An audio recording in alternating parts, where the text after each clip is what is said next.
number of other industries that a working model of the Jameson cell flotation apparatus was bubbling away in the background during the official launching of the process today. It was developed by the university's Professor of Chemical Engineering, Graham Jameson, who described the technology as simple and robust.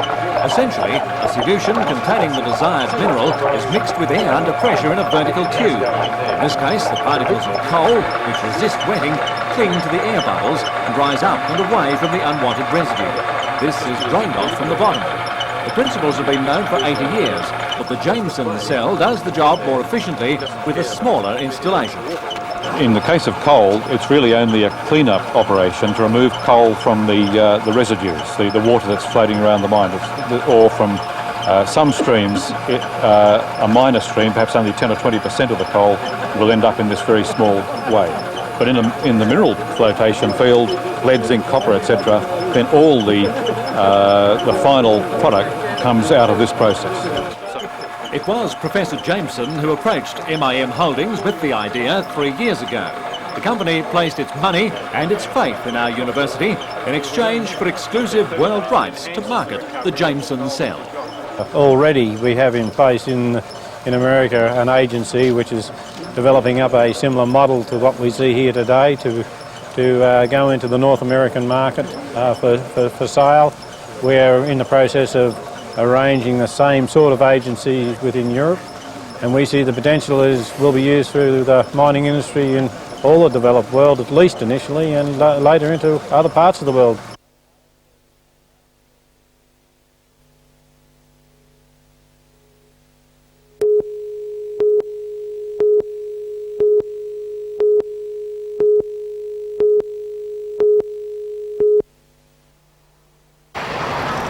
Newcastle may have lost its battle to be the first council to ban smoking in city eateries, but determined campaigner Alderman Don Geddes says the fight will go on.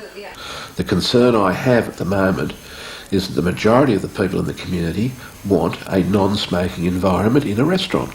And as far as I'm concerned, my total object is to see that that occurs, whether it be now or in the future. Though many city restaurants have already imposed their own smoking regulations, last night's ruling will lay down more hard and fast rules. And it's these rules which restaurant owners fear may force them to the wall. Do you think it will force any of your colleagues out of business? I would say, quite a lot. I can't see any other way of doing it. That's the view of the proprietor of Cafe Grits, which is already a smoke-free zone. Mark Williams believes segregated areas will be impossible for many establishments. There's just not enough room in this size restaurant to do it. It's impossible. The Restaurateurs and Caterers Association claims the council has no legal right to impose restrictions and says it is currently deciding whether to take action against the council's ruling. And Alderman John Tate says the council will have to employ extra staff to police smoking in non-smoking restaurants or designated areas. But Mr Geddes says Newcastle is setting a standard for other areas to follow.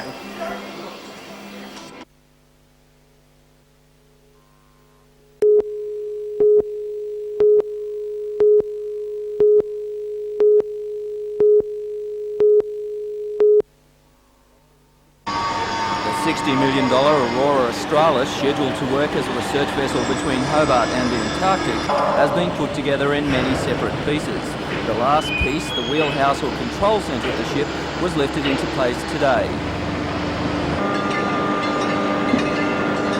Two giant gantry cranes hoisted the wheelhouse 90 metres into the air and carefully edged it onto the ship's upper deck. Carrington Slipway's Keith Lynch says the design of Aurora Australis, with its low-temperature steel for ice-breaking capability and complicated interior with research laboratories, has left the company in good stead for the frigate contracts. Well, certainly it's represented most of our activity for the last 12 months, but in particular it's given us an opportunity to ramp up our capabilities to be able to handle a future project like the frigate project. Aurora Australis is set to be launched on time on September 18. Peter Ryan, NBN News.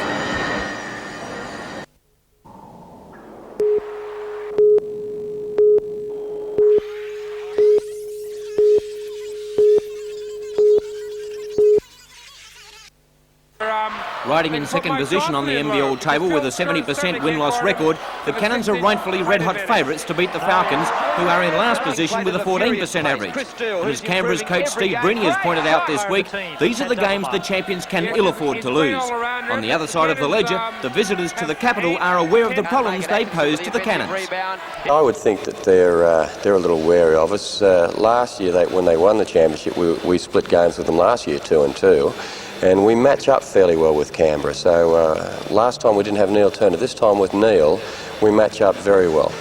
With the Simmons-Turner match-up an obvious highlight, Smythe and Kennedy, along with Atkinson, pose great threats to a Falcons upset. And coach Ken Cole is aware that his side must cut their error rate. We make young mistakes. We're a young team, and you get guys like Phil, they work all game. And all of a sudden you go to sleep for 2.5 minutes and they knock in 10 or 12 points on you, and that's what happened. We've got to try and concentrate the whole game. And besides the desire to be in front at the right end of the match, Cole has more than a healthy respect for the Cannons. It's good against Canberra because they really are one of the class teams in the league. They've got great depth, and I think Steve Bruni is really a terrific up-and-coming young coach. So everything's fallen into place nicely for them. And again, it shows our kids what they've really got to do if we want to win championships, how much we've got to improve, because I think they're probably still the benchmark.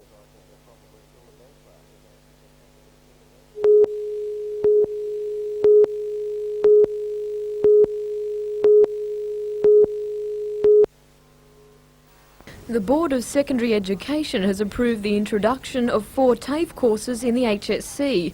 As well as the usual subjects, students beginning Year 11 next year can do certificates in accounts clerical, electronics technology, small business or travel agency practice. The courses will run over the 2 years and count as 2-unit subjects.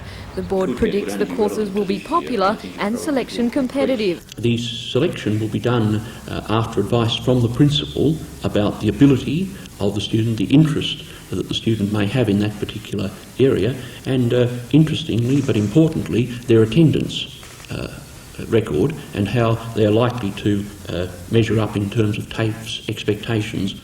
Although students will have to attend a TAFE college for 4 hours a week, the courses will be treated as normal HSC subjects and will be included in the tertiary entrance score. But according to Laurie Tabar, most importantly, the courses will prepare students for the workforce. We believe the dual accreditation will certainly give them the opportunity to go into a range of jobs and be much more employable almost immediately.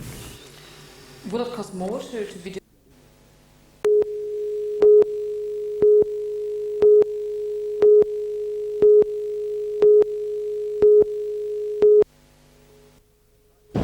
The royalty, a type of tax on production, will go from $1.36 to $1.70 a tonne, taking a further $25 million a year from an industry which says it already pays too much in government rail and port charges.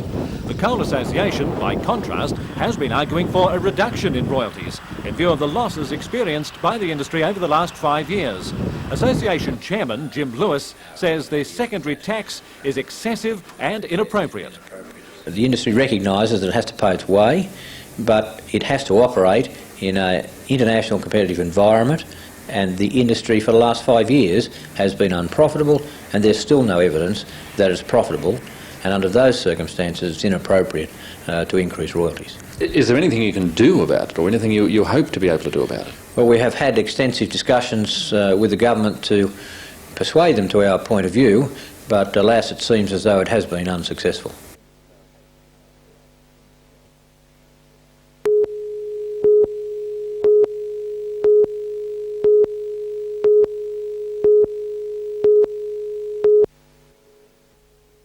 Since their entry into the Winfield Cup, Newcastle have been something of a menace to Manly, and they are hoping that trend continues on Sunday.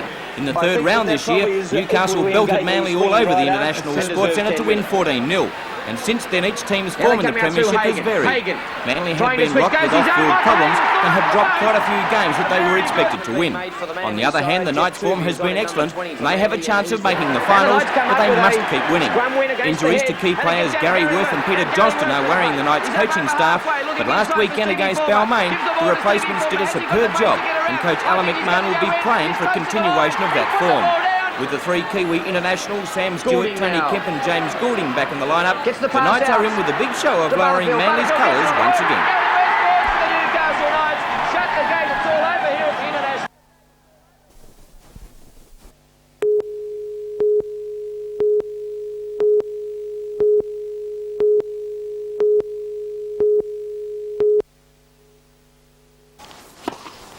The Company Challenge is an annual tournament hosted by the resort to lift its profile in the business world.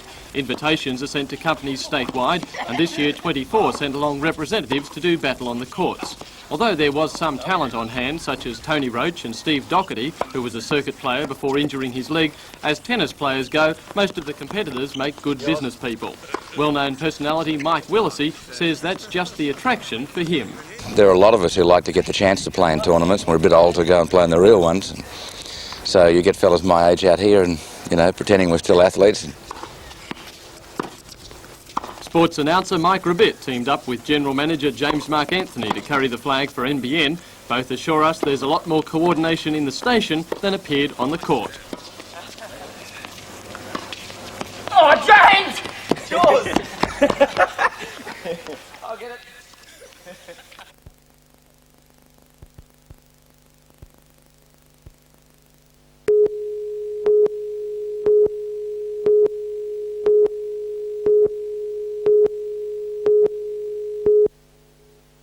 The bare fact is that coal has no future in the long term. In the 20, 30-year period, we'll have to move away, perhaps not entirely, but very substantially from coal and to others and towards other sorts of energy. David Elliott is a public face of a growing campaign to educate people on the seriousness of the greenhouse effect. The greenhouse warning is that the Earth's surface is steadily heating under an atmospheric blanket of man-induced gases. Gases such as carbon dioxide and methane are released from the burning of fossil fuels and in agricultural production, heating the air and changing the climate. According to David Elliott, that spells the end for the Hunter's coal-burning power stations, which release huge amounts of CO2 into the air.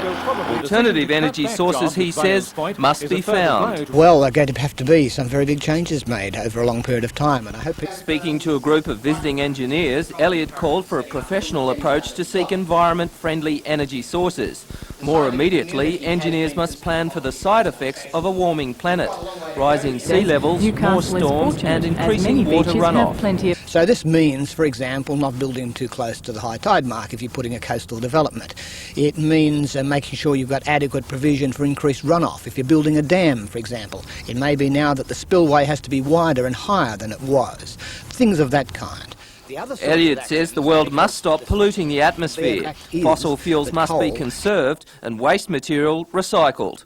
And we are going to have so much pressure put on our environment, put on agriculture, put on populations living along the coastlines, things that we simply can't go on the way we are. It really is a recipe for disaster.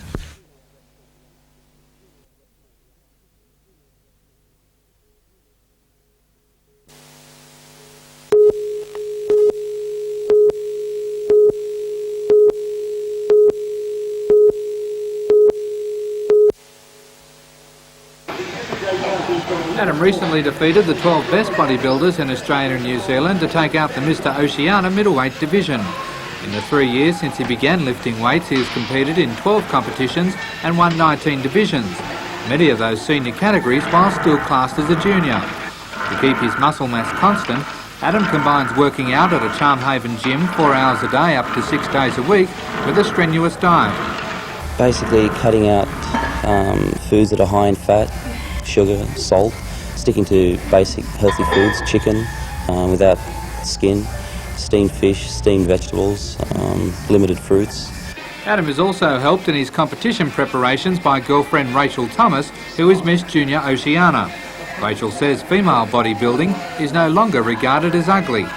They're after a girl that can get up there, a lady that can get up there with a nice body, with muscles, not a particularly big build, you know, someone that just looks nice. Adam, who is regarded by some judges as having the best legs in the country, is now setting his sights on winning the Mr. Australia title in February, followed by a chance at Mr. World and turning professional to compete in Mr. Universe.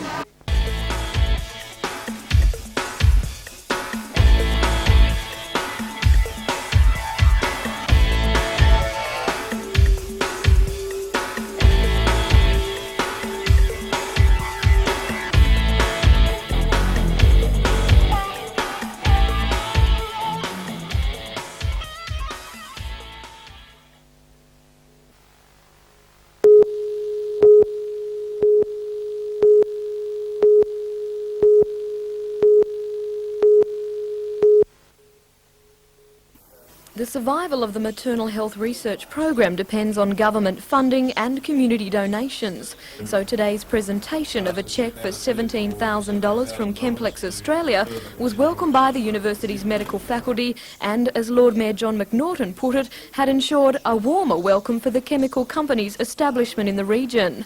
The money will be used to employ a full-time nursing sister to work with mothers involved in the study. The program's findings have been recognised internationally. We've found that up to 30% of young women with children will have had an episode of depression in their lives, and that out of those episodes of depression, 2/3 are only in association with pregnancy. The findings from this study will be used to predict which women are most vulnerable to depression so that advanced treatment can be given.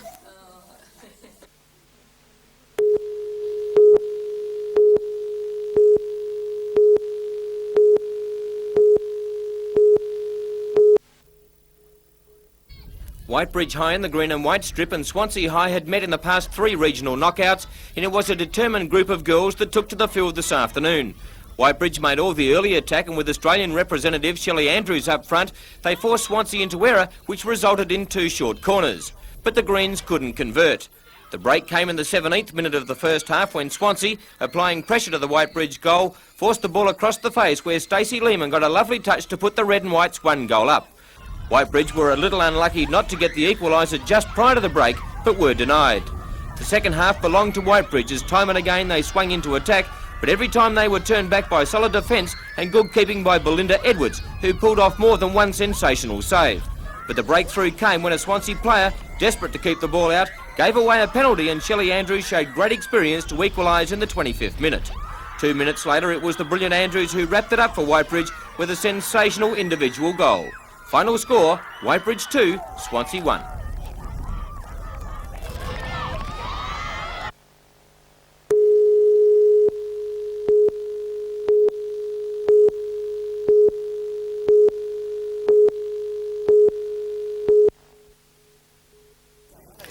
Protesters plan to hand in the petitions and submission to Lake Macquarie Council tomorrow. But, says Action organiser Greg Swain, that will not be the end of the fight. Signatures will continue to be collected before Council makes its decision on the development application later in August.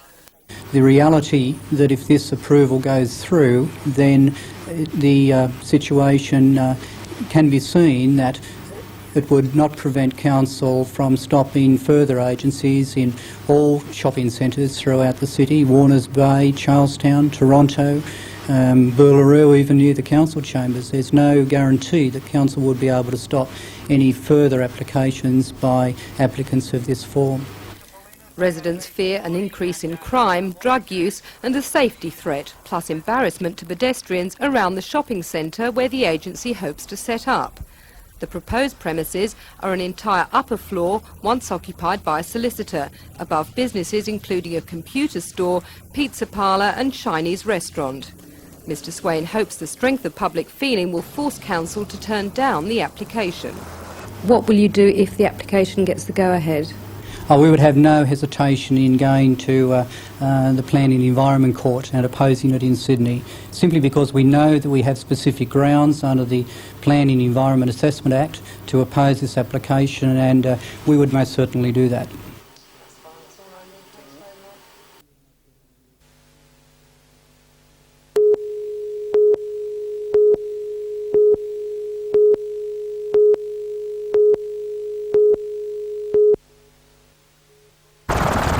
Both AWS and Amacon have big plans for the disused State Dockyard.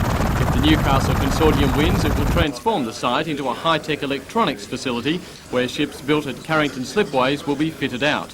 Amacon, on the other hand, plans to actually build 5 Mako frigates here, fitting them with weapons and electronics modules assembled elsewhere.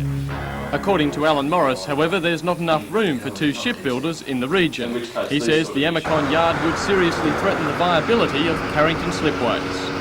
With 5 ships to build in 15 years, with their overheads being amortised by Defence and by the frigate program, would make them able to in effect subsidise any possible commercial shipbuilding that they might undertake. Carrington Slipways, a major partner in AWS, agrees it has more riding on a win than most. While not believing the business would fold, Don Laverick admits it will face tough times if Amicon does set up in opposition.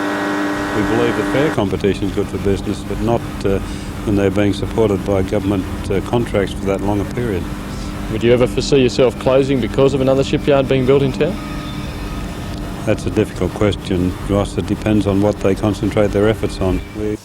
While admitting it will probably have little impact, Alan Morris has sent a letter to Amicon complaining of the threat they pose to Carrington slipways. The letter also attacks the Victorian Consortium for its recent advertising in the region, which Mr Morris claims is misleading. The amount that Amicon will spend in Newcastle will be less than half that ABS would, but Amicon are giving the impression that because they're looking at building 5 ships here, that's almost half the project, and it's not. It's not. You also signed a letter that you...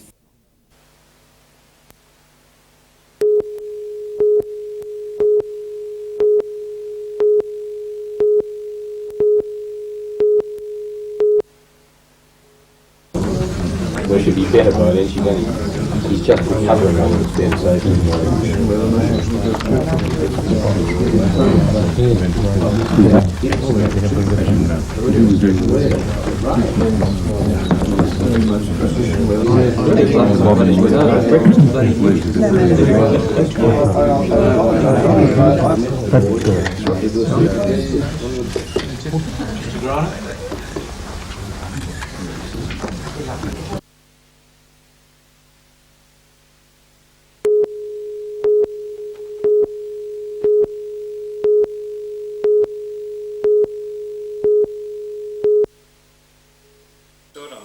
In April last year, Newcastle architect Brian Souters and his partners unveiled their restoration program planned for the Gillam Bond store in Newcastle's East End. In short, it would have seen the crumbling old warehouse built in 1888 restored to its former glory, housing small craft shops and possibly tea houses on the ground floor and offices on the remaining floors. The developers were hoping to have started the work sometime last year and have it finished by late '89. But there was a stumbling block. To succeed as a business centre, it would need a car park. The site for that was nominated at the north of the building, on disused land which has, however, been included in the Foreshores Parks and Gardens plan. As a result, some local residents objected, putting the brakes on the restoration. Their idea is that we want to have as much green as possible. But our argument is that, you know, people who use parks drive cars, people who use office buildings drive cars, and they need to park. So there has to be a balance and some sort of trade-off between park, cars and the users. But according to Brian Souters, the whole issue reeks of double standards. While the Bond store continues to decay while the squabble over the car park drags on, just here preservation of another historic site is being carried out, for which local residents have lobbied heartily for state government finance because they say the city's heritage deserves to be looked after. In stark comparison, local support for excavation of the convict stockade has been huge. But ironically, while those folk watch eagerly to see one piece of history appear, another is slowly disappearing. And Brian Souters warns unless the car park argument is quickly settled, the old Bond store will be beyond saving.